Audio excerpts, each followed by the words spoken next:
matin, un bouquin a attrapé une licorne. Ce matin, un bouquin a attrapé une licorne. C'était un boudin qui avait deux petites mains. Ce matin, bonjour. Alors aujourd'hui, je vais vous lire Delphi et ses amis, la météo marine.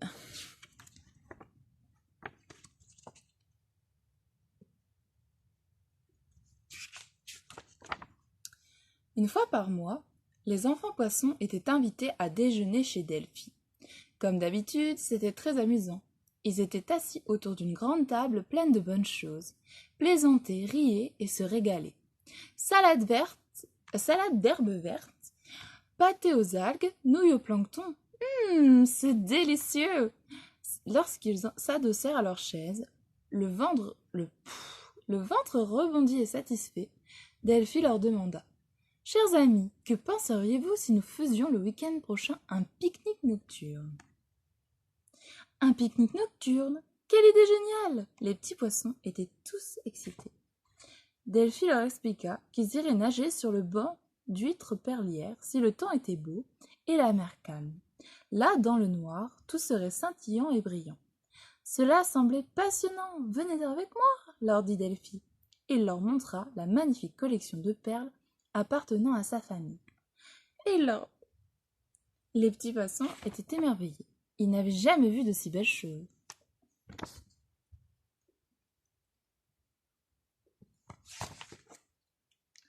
Le lendemain, à l'école, ils n'arrêtaient pas de chuchoter, jusqu'à ce que le directeur frappe énergiquement sur le bureau. « Monsieur le directeur, demanda Biggy, pouvez-vous nous dire s'il fera beau ce week-end » Orca secoua la tête. « Non, les enfants, personne ne le sait, soyez sages. » Le petit poisson hérisson, qui rêvassait, tendit l'oreille. Il connaissait un endroit où on prévoyait le temps. Les autres enfants évitaient le poisson hérisson parce qu'il était trop piquant. Voilà pourquoi il était régulièrement triste et nageait souvent tout seul. C'est ainsi qu'il avait découvert son endroit préféré dans la lagune, tout près du bar de la plage. Même sous l'eau, il pouvait entendre la jolie musique qui provenait d'une boîte accrochée à un palmier. De temps à autre, en sortaient des voix qui annonçaient si le lendemain le soleil brillerait ou non. Il irait nager là-bas tout de suite après l'école.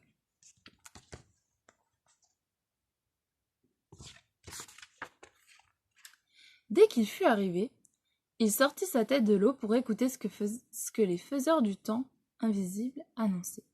Demain, nous aurons beaucoup de vent et quelques gouttes de pluie. Satisfait, le poisson hérisson fit demi-tour et retourna auprès des enfants qui jouaient sur le terrain de sport. Il se gonfla au maximum pour ne pas passer inaperçu et annonça tout haut: « Demain, le vent soufflera fort et il pleuvra aussi un peu. » Les enfants poissons chuchotèrent entre eux.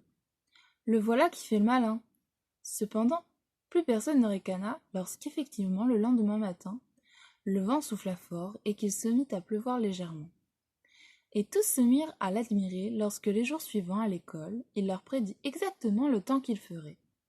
Il fut surnommé le poisson-temps, ce qui le rendit très fier. Mais la veille de l'excursion, le bar de la plage était fermé et la boîte jaune accrochée au palmier resta muette.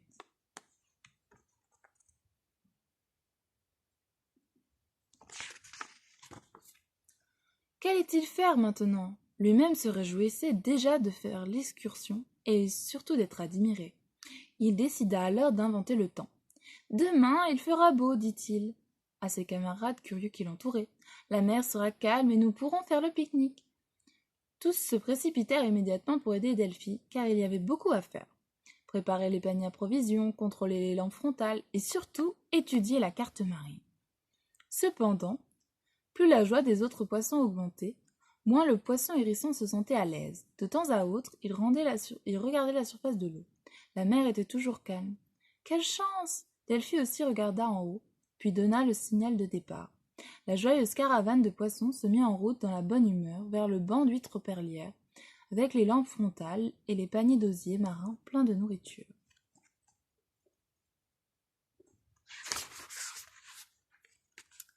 Le poisson-ci nageait à l'arrière de la file. Il n'y avait plus de lampe pour lui. Alors Delphi avait installé une sonnette de vélo sur la scie. Il avait reçu la responsabilité de sonner très fort si quelque chose lui semblait anormal. Il prenait sa mission très au sérieux. C'est pourquoi il fut le premier à constater que la mer s'agitait de plus en plus. Lorsqu'il regarda vers la surface, il remarqua d'immenses vagues déchaînant la mer. Il se mit immédiatement à sonner très fort. Effrayés, les poissons s'arrêtèrent net. Ils se rentrèrent brutalement les uns dans les autres, et quelques paniers voltigèrent. Le courant les éparpilla. Les plus petits prirent peur et appelèrent au secours. « Pas de panique, les enfants, les calma Delphi. Prenez-vous par les nageoires, et nous resterons ensemble. » Lorsque chacun fut bien tenu, Delphi les conduisit vers la grotte la plus proche. Là, ils étaient en sécurité.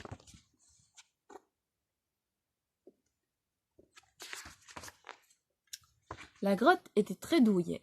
Alors que les lampes diffusaient une lumière chaleureuse, dehors les flots se déchaînaient de plus en plus fort. « C'est bizarre, s'étonnèrent les enfants poissons. Jusqu'à présent, ta météo était toujours exacte, sauf aujourd'hui. » Tous les regards se tournèrent vers le poisson hérisson. De honte, il s'était retiré tout au fond de la grotte. Commença-t-il à bégayer. Puis il se ressaisit et raconta sincèrement comment il en était arrivé là. Lorsqu'il eut terminé, il régnait un silence de plomb. « Bon, les enfants, fit Delphi en rompant le silence, notre petit ami voulait seulement faire partie du groupe. Mais tricher de la sorte n'est pas correct. Qu'allons-nous faire ? Je sais, émit Biggy, qui avait pitié du poisson hérisson. Il nous montre son endroit secret, où nous pourrons aussi écouter de la jolie musique et de la météo marine, puis tout rentrera dans l'ordre. Chacun était enthousiasmé, même le poisson hérisson. Désormais, il ne nagerait plus tout seul et promit de ne plus tricher. Et maintenant, chers amis, dit Delphi, sortez les bonnes choses à manger, nous allons faire le pique-nique ici. Ensuite, nous jouerons à cache-cache.